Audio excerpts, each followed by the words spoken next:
Oleh karena baik mitokondria dan kloroplas, dia adalah dua organel sel yang sangat berhubungan dengan energi.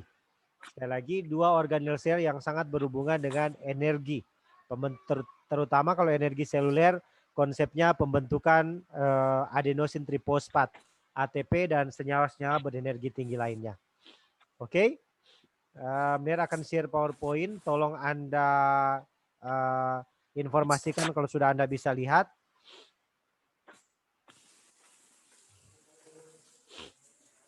PowerPoint-nya sudah bisa dilihat?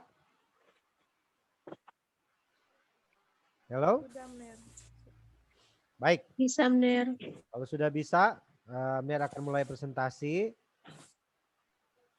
Nah, dapat Mir sampaikan bahwa di planet bumi, organel sel eukariotik paling banyak adalah kloroplas. Ulangi. Organel sel atau kompartemen sel terbanyak di planet bumi adalah kloroplas. Mengapa demikian? Anda bisa lihat vegetasi tumbuhan yang ada di seluruh dunia. Lebih banyak tumbuhan dibandingkan dengan organisme hewan. Satu pohon saja itu memiliki banyak sekali jumlah daun, tergantung jenis pohon. Belum lagi rumput-rumputan dan sebagainya. Dengan demikian, organel kloroplas itu adalah organel yang paling banyak. Mohon maaf, putus tadi ya. Jadi Mir akan percepat saja. Karena jaringannya sepertinya banyak gangguan. Sudah bisa mendengar lagi suara Mir? Halo? Tadi putus, mohon maaf, banyak gangguan karena di tempat Mir sekarang lagi hujan lebat di Minahasa Utara. Sekali lagi Mir mulai ulang kembali dari awal lagi. Jadi kloroplas itu adalah organel terbanyak di planet bumi. Karena memang paling banyak yang ada di bumi adalah tumbuhan. Untuk organisme yang visible, yang bisa dilihat. Kecuali bakteri yang tidak dapat dilihat. Ya. Nah, dalam materi kloroplas ini kita akan bahas pengantar, yaitu asal-usul organel kloroplas. Sebenarnya ini sudah dibahas yang lalu di mitokondria, yaitu teori endosimbiosis. Tapi akan disinggung sedikit. Yang kedua struktur kloroplas, yang ketiga fungsi kloroplas, dan yang keempat perbandingan antara kloroplas dan mitokondria. Ya, kita mulai dari bagian pertama. Nah, Anda lihat dalam pohon filogeni ini, sekali lagi dalam pohon filogeni ini Anda bisa lihat bahwa ini ada mitokondria yang cikal bakal sel hewan dan kloroplas yang berkembang menjadi dua. Kloroplas yang pada organisme uniseluler, misalnya alga hijau, dan kloroplas yang berkembang pada tumbuhan tingkat tinggi. Tumbuhan tingkat tinggi dalam hal ini adalah spermatopita, di bawahnya ada pteridopita dan pteridopita lah, biopita juga. Oke, jadi ini kloroplas ini awalnya dari sel yang dimakan oleh sel yang lebih besar. Saya ulangi lagi materi minggu lalu, yang dia dapat mengambil atau memfiksasi CO2 menjadi glukosa yang dapat menggunakan CO2 di atmosfer difiksasi untuk menjadi glukosa dari bahan anorganik menjadi bahan organik, atau sebenarnya itu adalah fungsi dasar dari fotosintesis, ya. Jadi kesimpulannya sederhananya kloroplas ini awalnya adalah sel kecil yang dimakan oleh sel yang lebih besar. Dan sel kecil ini punya kemampuan untuk memfiksasi karbon dioksida menjadi glukosa, bahan anorganik menjadi organik, dan dia juga punya kemampuan untuk mengcapture atau mengharvest atau memanen cahaya matahari menjadi cikal bakal energi untuk fiksasi CO2 menjadi glukosa, ya. Itu evolusinya. Ini mari kita lihat strukturnya. Ini sederhananya. Sekali lagi, kloroplas ini adalah salah satu kompartemen sel. Kompartemen itu bahasa untuk organel sel yang ada di buku The Cell Albert Bruce. Karena lebih tepat dikatakan kompartemen. Kompartemen atau organel sel maksudnya dia adalah bagian dari sel yang tidak secara langsung material di dalamnya bercampur dengan sitoplasma. Karena dia punya membran. Sekali lagi punya membran yang menyebabkan material yang ada dalam kloroplas diselaputi atau dibungkus oleh membran sehingga tidak secara langsung bergabung atau bercampur dengan sitoplasma. Sitoplasma yang ada di sitosol, ya. Itu yang dinamakan dengan organel atau kompartemen sel. Ini Anda lihat posisi kloroplas di dalam sel tumbuhan. Ini udah diperbesar strukturnya. Ini bentuk animasi, tapi ini bentuk yang sebenarnya yang warna hitam ini diamati dengan mikroskop elektron, ya. Kalau lanjut, ini lebih detail lagi. Kloroplas banyak di daun karena untuk organ fotosintesis. Ini kloroplasnya, Anda lihat sel ini kloroplas, ini sel ini diperbesar. Ini banyak kloroplas, jadi bukan hanya satu. Kloroplas ini bagian putih bening ini pada tumbuhan dinamakan dengan vakuola. Vakuola karena memang struktur vakuola yang paling besar. Berikut material genetik. Ini kalau sudah diperbesar lagi ini struktur kloroplas. Ya, struktur kloroplas. Yang perlu Anda ingat bahwa kloroplas itu adalah satu-satunya kompartemen sel atau organel sel yang memiliki membran 3 lapis. Sekali lagi, satu-satunya kompartemen sel yang memiliki membran 3 lapis. Kalau mitokondria hanya 2, outer membran, interspace, intermembran, dan membran dalam. Kalau pada kloroplas itu ada 3 lapis membran. Mari kita lihat. Ya, ini masih struktur, nanti setelah ini kita lihat. Ini kalau pada jaringan epidermis dari daun, epidermis atas, epidermis bawah. Di sini ada jaringan palisade, bunga karan, dan seterusnya. Ini kloroplas kalau udah diperbesar. Nah, struktur yang seperti kue, apa ini namanya? Kue panekuk atau apa istilahnya. Ini kalau dia struktur dalam susunan lebih dari 1, ini dinamakan granum. Sementara unit dasarnya kalau cuma 1, jadi cuma 1 hijau ini, itu dinamakan tilakoid. Kumpulan tilakoid membentuk granum, sedangkan bagian yang berisi banyak sekali enzim berisi juga di dalamnya DNA, sama dengan mitokondria ada DNA. Jadi cuma 2 organel sel yang punya DNA, mitokondria dan kloroplas. Karena dua-duanya adalah bentuk endosimbiosis sel yang dimakan oleh sel yang lebih besar. Sehingga material genetiknya masih terbawa. Walaupun bukan material genetik yang mengatur keseluruhan sel. Hanya fungsinya untuk sintesis protein di dalam sel, dalam organel itu sendiri. Nanti kita akan lihat. Jadi saya ulangi dari luar. Ada membran luar, outer membran. Ada ruang antar membran. Ada membran dalam dan ada membran tilakoid. Karena itu Mner jelaskan sebelumnya bahwa kloroplas itu satu-satunya organel sel yang punya membran 3 lapis. Membran luar, membran dalam, dan membran tilakoid. Satu unit kecil-kecil, satu unit kue ini anggap dikatakan kue atau seperti panekuk lah atau apa ini istilah orang disederhanakan untuk memudahkan. Itu dinamakan tilakoid. Sementara kumpulan beberapa tilakoid itu membentuk granum. Grana, unit awalnya. Jadi masalah single dan plural ini granum, ya. Oke, lanjut. Ini kalau dilihat dengan mikroskop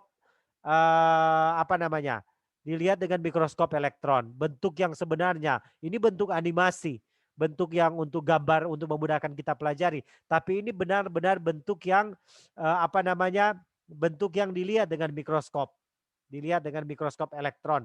Karena hitam putih di lab yang sudah jelaskan, ini adalah scanning elektron mikroskop. Ada 2 tipe mikroskop elektron, scanning elektron mikroskop dan transmission elektron mikroskop.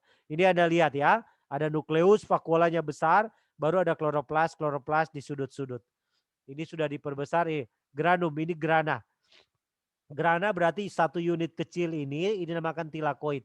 1 unit ini tilakoid. Bedakan dengan animasi, bentuknya seperti ini, tapi bentuk real yang sebenarnya dalam sel kira-kira seperti ini, ya. Kira-kira seperti ini. Oke. Ini Anda lihat ukurannya sekitar 0,5 mikrometer. Ya, ini 5 mikrometer dan ini ukurannya 1 mikrometer. Skala ya, skala. Oke. Ini sekarang kita ke fungsi. Nah, fungsi kloroplas paling utama adalah fotosintesis. Ulangi, the main function of the chloroplast berhubungan dengan fotosintesis. Karena ada kloroplas pada tumbuhan, sehingga tumbuhan dinamakan sebagai organisme autotrofik. Autotrofik maksudnya adalah organisme yang mampu mensintesis bahan makanan sendiri sederhananya atau operasionalnya yang mampu mengubah material anorganik CO2, H2O menggunakan energi cahaya matahari menjadi bentuk senyawa organik yang menyimpan energi tinggi dalam bentuk glukosa. Dalam bentuk glukosa dan disimpan dalam bentuk sukrosa baik pada umbi, daun, batang, akar.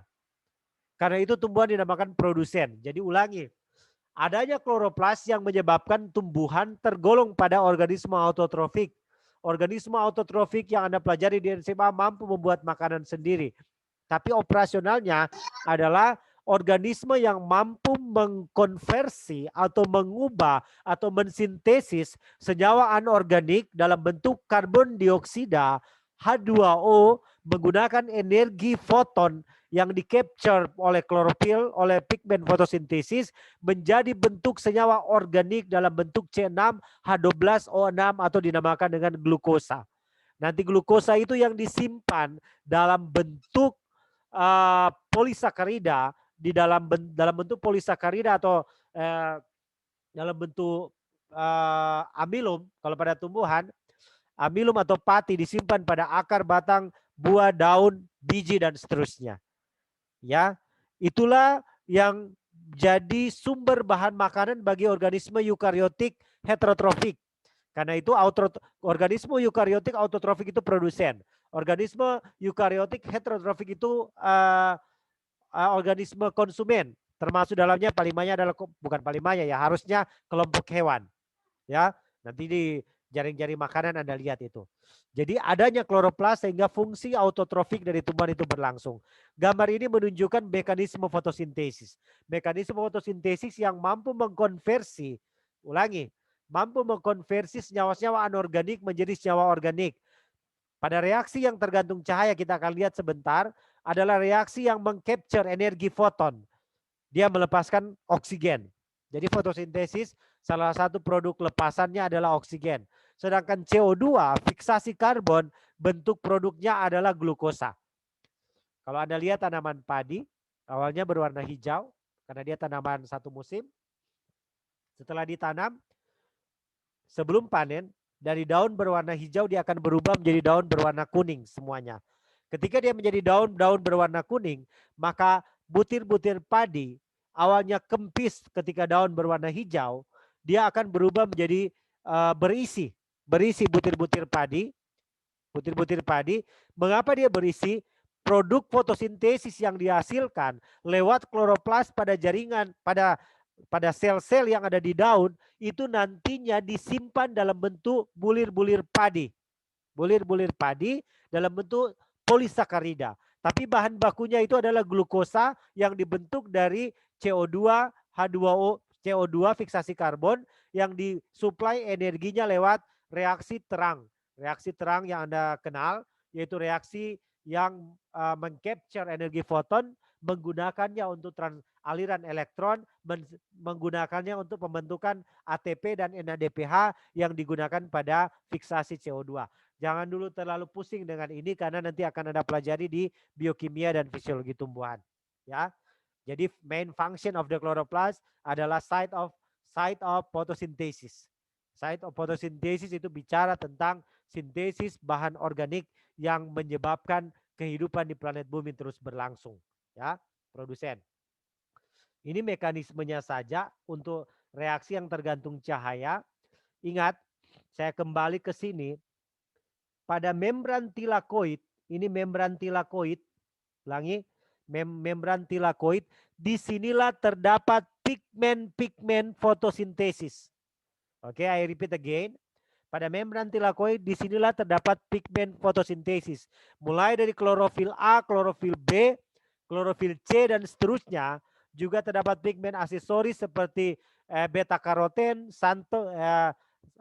vicobilin dan pigmen antosianin dan pigmen-pigmen aksesoris lainnya yang ada yang membantu proses fotosintesis. Jadi dia terdapat pada membran tilakoid, ya. Disinilah dia terdapat pigmen fotosintesis. Karena banyak sekali pigmen fotosintesis di sini, sehingga membran tilakoid sering disebut juga dengan fotosistem. Ya, nanti tolong belajar di biokimia dan fisiologi tumbuhan. Oke. Nah, apa yang terjadi di membran tilakoid? Di sanalah energi foton dari cahaya matahari atau dari cahaya di harvest atau dipanen. Energi cahaya itu akan di capture atau di harvest atau dipanen atau ditangkap oleh pigmen fotosintesis untuk digunakan pada aliran elektron dan proton yang menyebabkan proses sintesis ATP itu dapat berlangsung dan NADPH. Sintesis ATP dan NADPH diperlukan untuk proses siklus Kelvin atau proses yang kedua, reaksi yang tidak tergantung cahaya, proses memfiksasi karbon dioksida menjadi glukosa yang disimpan dalam bulir padi, yang disimpan dalam buah, yang disimpan dalam kentang atau umbi dan sebagainya yang kita makan yang mengandung polisakarida. Polisakarida itu dibentuk lewat produk fotosintesis. Mekanismenya, the basic mechanism seperti ini. Nanti Anda belajar ya. Di biologi sel yang penting Anda tahu saja fungsi utamanya.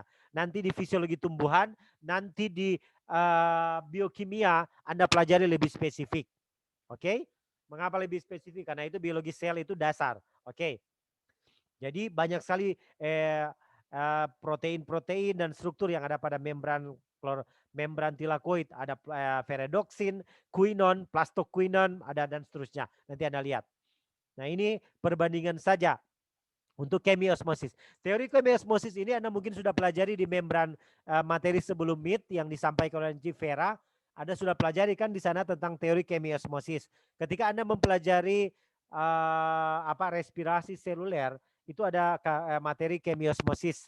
Chemiosmosis ini sederhananya teori yang menjelaskan bagaimana pembentukan ATP dalam mitokondria secara oksidatif atau fosforilasi oksidatif.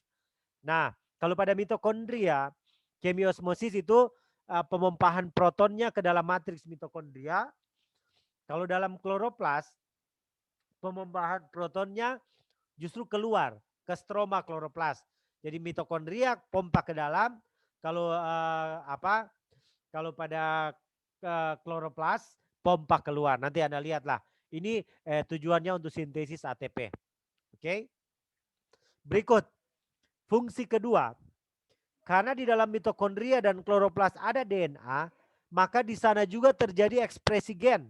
Terjadi ekspresi gen maksudnya terjadi pembentukan protein-protein yang khusus digunakan untuk pembentukan komponen-komponen mitokondria dan kloroplas. Jadi ada kemandirian dari kloroplas dan mitokondria untuk membuat protein sendiri. Beda dengan organel-organel sel, sangat tergantung pada DNA yang ada pada nukleus. Kalau pada kloroplas dan mitokondria, karena dia punya DNA sendiri, maka dia dapat mensintesis protein-protein sendiri yang dibutuhkan untuk pembentukan struktur dari mitokondria dan kloroplas. Ini maksudnya. Nah, ini perbedaan ukuran. Mitokondria itu ukurannya lebih kecil dibandingkan dengan kloroplas. Ya, ini mitokondria skalanya 2 mikrometer, ini kloroplas. Jadi struktur mitokondria lebih kecil dari kloroplas. Mitokondria punya membran, punya inner membran dalam. Kloroplas juga punya membran dalam, punya interspace, ruang antar membran yang kuning ini. Mitokondria punya matriks, kloroplas punya stroma. Kloroplas punya membran tilakoid atau tilakoid, ada juga tilakoid space. Mitokondria tidak punya, tapi mitokondria punya krista, struktur dalam bentuk krista. Hati-hati di ujian, biasanya saya tanyakan dalam bentuk gambar. Berikut, bukan hati-hati, persiapan. Mitokondria punya DNA, kloroplas juga punya DNA. Dalam bentuk sirkuler seperti DNA pada bakteri. Kalau punya DNA, mitokondria punya ribosom, kloroplas punya ribosom. Kloroplas punya membran tilakoid, mitokondria tidak punya membran tilakoid. Karena itu, membran kloroplas 3 lapis, membran mitokondria 2 lapis. Oke, this is the comparison between mitokondria and kloroplas. Perbandingan antara mitokondria dan kloroplas, ya. Ini lanjut. Ya, sampai di sini. Silakan kalau ada pertanyaan, ini ada assignment assignment-nya nanti benar kasih di Google Classroom. Tapi itu saat ini diketahui bahwa kloroplas dan mitokondria itu terbentuk dengan endosimbiosis. Berhasil nenek moyang dari sel-sel eukariotik yang benar jelaskan awal. Nanti Anda jelaskan pertanyaan ini. Nanti Anda jawablah di di Google Classroom. Oke? Sampai di sini ada yang Anda mau tanyakan? Silakan. Silakan kalau ada yang Anda mau tanyakan tentang kloroplas. Materi kan diberikan sebentar rekaman dan PowerPoint-nya. Silakan kalau ada yang ingin tanyakan tentang kloroplas. Jadi dia adalah organel yang paling banyak di planet Bumi. Karena ada kloroplas sehingga tumbuhan dinamakan autotrofik. Kalau tidak ada kloroplas pada tumbuhan, orangnya bisa makan. Karena sebenarnya the basic principle-nya energi dari cahaya matahari itu mengalir, ditangkap oleh tumbuhan, disimpan dalam bentuk pati atau polisakarida. Orang herbivora makan rumput-rumputan, atau ketika orang makan nasi yang dari padi, orang sebenarnya mengambil energi yang dibuat oleh tumbuhan yang berpindah dari matahari, dan itu yang menjadi aliran energi di atmosfer lewat rantai makanan. Ya, the basic function-nya adalah kloroplas, sehingga tumbuhan disebut autotrofik. Ya, silakan kalau ada pertanyaan yang Anda ingin tanyakan tentang kloroplas. Tapi di biologi sel kita hanya batasi pada struktur, fungsi, perbandingan kloroplas, dan seterusnya. Silakan. Kalau ada pertanyaan, disilakan.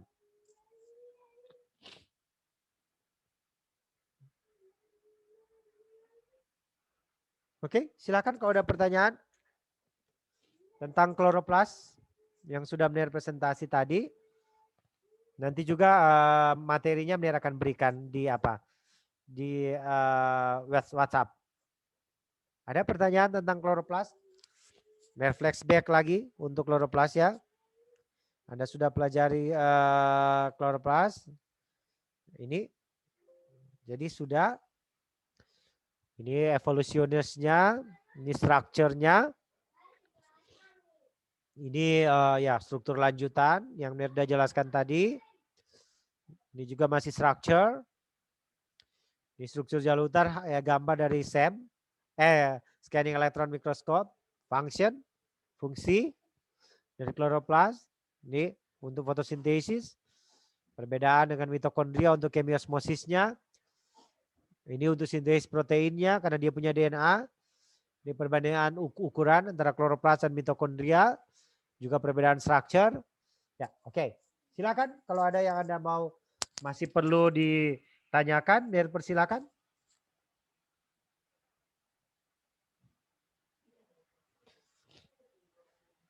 Silakan tolong dipercepat, kita mengingat waktu. Kalau ada yang masih Anda mau tanyakan tentang kloroplas.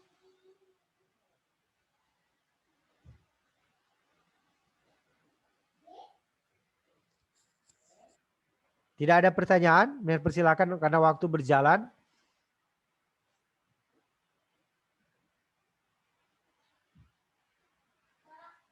Oke.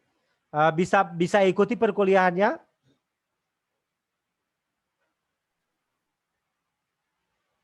Tolong dijawab, bisa diikuti perkuliahan, materi yang Mir sajikan bisa Anda dengar? Bisa, Menir. Oke, kalau memang belum ada pertanyaan, Mir cukupkan sampai di sini dulu.